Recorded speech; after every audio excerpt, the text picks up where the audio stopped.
إن الحمد لله نحمده ونستعينه ونستغفره ونعوذ بالله من شرور أنفسنا وسيئات أعمالنا من يهده الله فلا مضل له ومن يضلل فلا هادي له أشهد أن لا إله إلا الله وحده لا شريك له وأشهد أن محمدا عبده ورسوله لا نبي ولا رسول بعده قال تعالى في كتابه الكريم يا أيها الذين آمنوا اتقوا الله حق تقاته ولا تموتن إلا وأنتم مسلمون وقال تعالى يا أيها الناس اعبدوا ربكم الذي خلقكم من نفس واحدة وخلق منها زوجها وبث منهما رجالا كثيرا ونساء واتقوا الله الذي تساءلون به والأرحام إن الله كان عليكم رقيبا وقال تعالى يا أيها الذين آمنوا اتقوا الله وقولوا قولا سديدا يصلح لكم أعمالكم ويغفر لكم ذنوبكم ومن يطع الله ورسوله فقد فاز فوزا عظيما أما بعد فإن أصدق الحديث كتاب الله وخير الهدي هدي محمد صلى الله عليه وسلم وشر الأمور محدثاتها فإن كل محدثة بدعة وكل بدعة ضلالة وكل ضلالة في النار. Ma'asyiral muslimin, jamaah sidang Jumat yang semoga dirahmati Allah Subhanahu wa taala. Ahlus sunnah wal jamaah sepakat bahwa kesyirikan merupakan bentuk kemaksiatan yang paling besar pada Allah Subhanahu wa taala. Kesyirikan merupakan sebesar-besarnya kezaliman kepada Allah Subhanahu wa taala.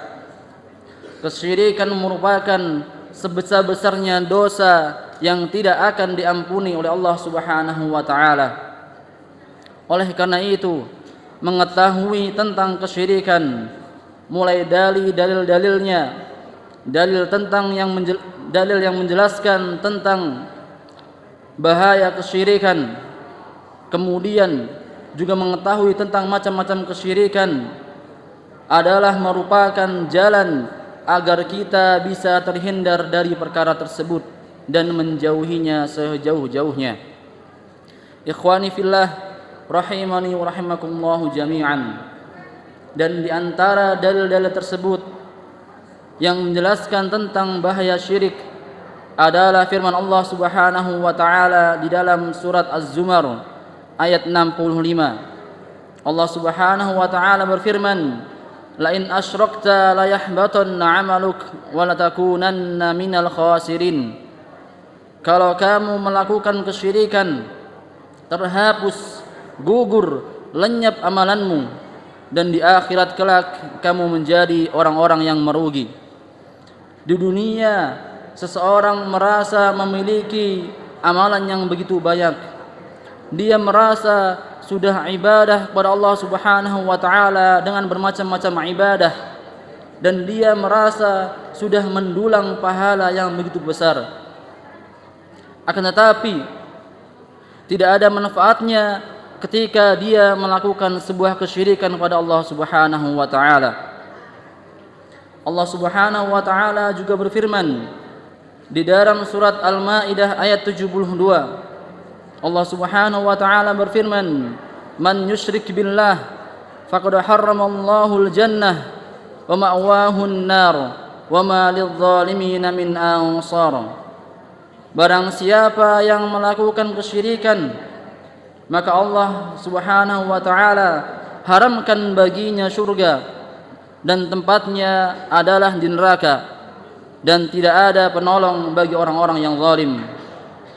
Allah Subhanahu wa taala juga berfirman di dalam surat An-Nisa ayat 48, "Innallaha la yaghfiru an yushraka bihi wa yaghfiru ma duna dzalika liman yasha." Sesungguhnya Allah Subhanahu wa taala tidak akan mengampuni dosa syirik dan mengampuni dosa yang lainnya kepada yang Allah kehendaki. Nabi Muhammad sallallahu alaihi wasallam pernah berkata kepada A'rabi, "Ta'budullaha wa la tusyriku bihi syai'a."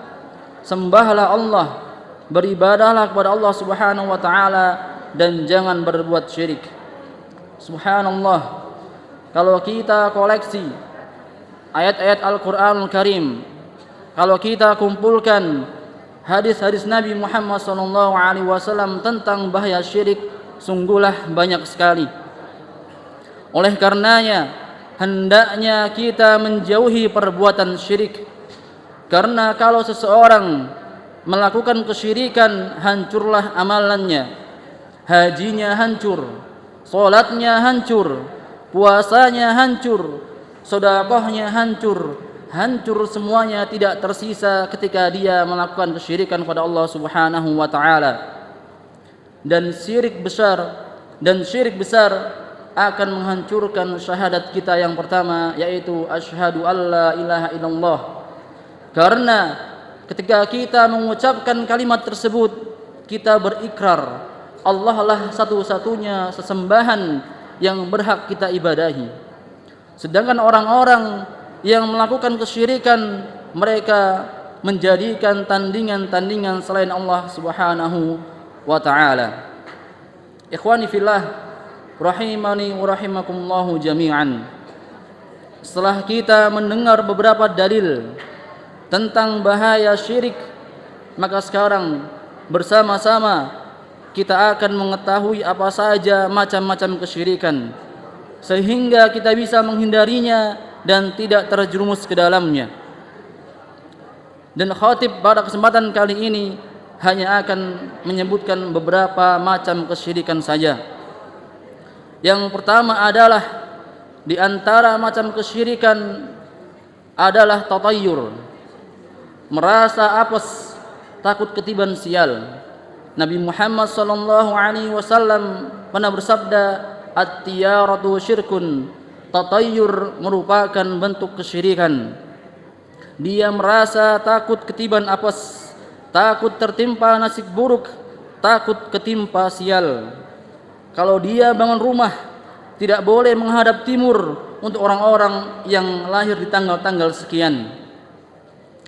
Kalau dia menikahkan putra-putrinya pada bulan Shalau atau hari-hari tertentu, takut akan terkena musibah. Tidak jadi menikahkan putrinya dengan calon mantunya karena calonnya anak pertama, putrinya anak ketiga. Karena kalau dinikahkan, dia merasa akan terjadi musibah di dalam rumah tangganya. Maka ini semua bentuk dari tatayyur dan merupakan kesyirikan pada Allah Subhanahu wa ta'ala. Kemudian macam syirik yang kedua adalah mantra atau jampi-jampi, kemudian juga jimat, kemudian juga pelet. Ketiga hal ini Nabi sabdakan di dalam sebuah hadis, "Innar ruqa wat tamaim wat tiwala syirkun." Sesungguhnya jampi-jampi, mantra, wat tamaim, jimat, wat tiwalah, pelet, merupakan bentuk kesyirikan pada Allah Subhanahu wa ta'ala. Seseorang membacakan mantra-mantra pada tubuh seseorang agar terhindar dari godaan syaitan. Seseorang memakaikan jimat di dalam tubuhnya, mengalungkan kalung di lehernya, mengalungkan sesuatu di rumahnya agar terhindar dari musibah. Orang-orang yang menggunakan jimat, sesungguhnya merekalah selemah-lemahnya manusia. Karena orang yang memakai jimat, hilang tawakalnya kepada Allah Subhanahu wa ta'ala. Kemudian pelet adalah menjadikan orang yang tidak suka menjadi suka melalui ilmu sihir, dan ini semuanya diharamkan oleh Allah Subhanahu wa ta'ala, dan hal tersebut merupakan bentuk dari kesyirikan. Jamaah yang semoga dirahmati Allah Subhanahu wa ta'ala. Kemudian bentuk kesyirikan yang ketiga adalah yang memiliki hubungan dengan tiga hal tersebut, yaitu mendatangi dukun. Karena biasanya manusia ketika datang ke dukun akan meminta salah satu dari hal tersebut.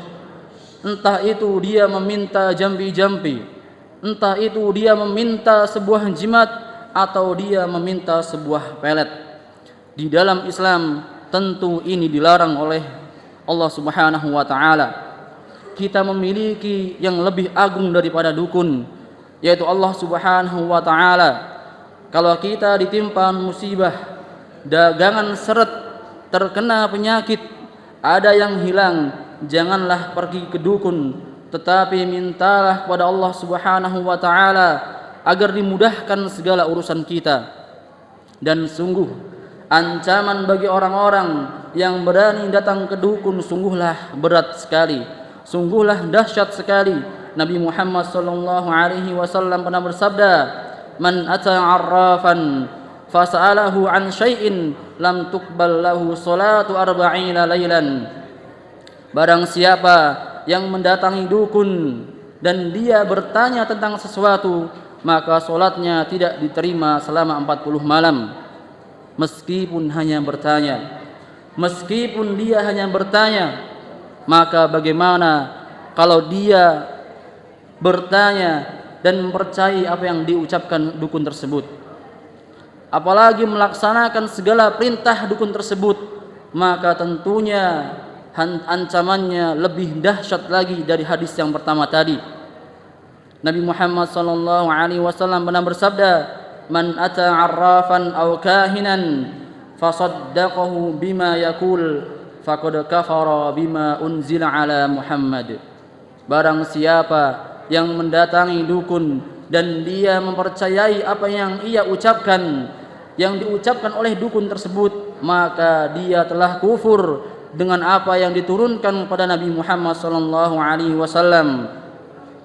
Disuruh pakai kembang ini dia mau, disuruh mengenakan pakaian ini ia laksanakan, disuruh ini dan itu dia sami'na wa ata'na, maka dia telah kufur dengan apa yang diturunkan pada Nabi Muhammad sallallahu alaihi wasallam, yaitu Al-Qur'anul Karim. Bahkan wahai jamaah, jika dia terkena sihir, dikirim sihir oleh seorang dukun, tetap tidak boleh datang ke dukun lain untuk menolak sihir tersebut, karena ini merupakan menghilangkan kemungkaran dengan kemungkaran dan dilarang oleh agama Islam. Kemudian cabang syirik yang terakhir yang bisa khatib sebutkan adalah meminta kepada penghuni kuburan, meminta keselamatan kepada penghuni lautan, meminta dimudahkan tidak terkena musibah kepada penghuni telaga dan penghuni gunung. Bahkan mereka berani mempersembahkan sesuatu kepada mereka. Mereka larungkan sesuatu ke dalam telaga, mereka larungkan sesuatu ke dalam lautan. Bahkan para nelayan takut untuk melaut sebelum mereka melarungkan sesuatu ke dalam lautan. Mereka yakini kalau kami tidak melarungkan sesuatu, nanti akan terjadi musibah besar di tengah lautan yang akan menimpa kami. Sungguh ini merupakan bentuk kesyirikan yang nyata. Aqulu qouli hadza wastaghfirullaha li wa lakum wa ala sa'iril muslimina min kulli dhanbin wastaghfiruhu innahu huwal ghafurur rahim.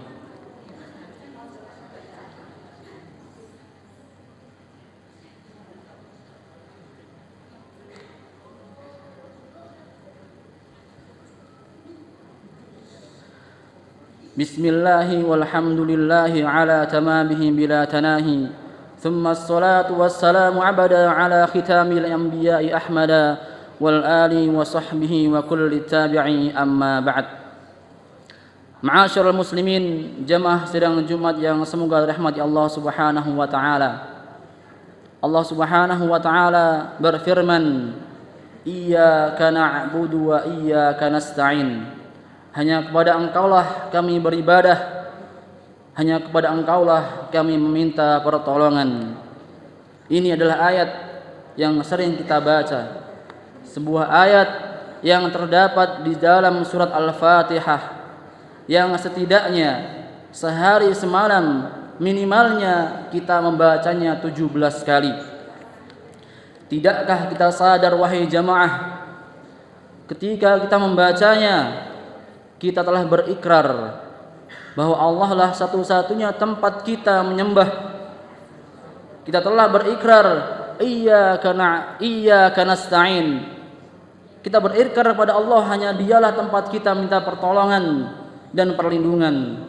Maka sangat aneh sekali seorang muslim yang sudah sering membacanya, yang berikrar bahwasanya Allah lah satu-satunya tempat meminta pertolongan, tetapi dia masih mendatangi dukun-dukun. Dia masih mendatangi tempat-tempat yang katanya angker untuk meminta perlindungan, meminta ilmu dan lainnya. Maka ini tentu sebuah kesyirikan yang dilakukan oleh para manusia. Oleh karena itu, hai jamaah, ketika kita membaca ayat Allah Subhanahu wa taala, kita membaca Al-Qur'anul Karim, setidaknya kita mengetahui maknanya.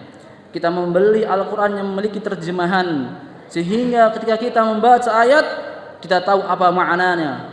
Oh, ini tentang perintah ini. Oh, ini tentang larangan ini, sehingga kita laksanakan perintahnya dan kita jauhi larangannya.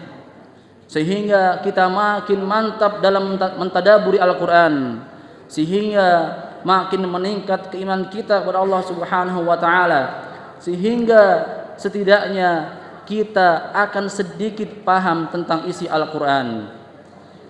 Semoga Allah Subhanahu wa taala menjauhkan kita dari perbuatan syirik. Semoga Allah Subhanahu wa taala menjadikan kita hambanya yang selalu bertauhid kepadanya. Semoga Allah Subhanahu wa taala mencabut nyawa kita dalam keadaan husnul khatimah.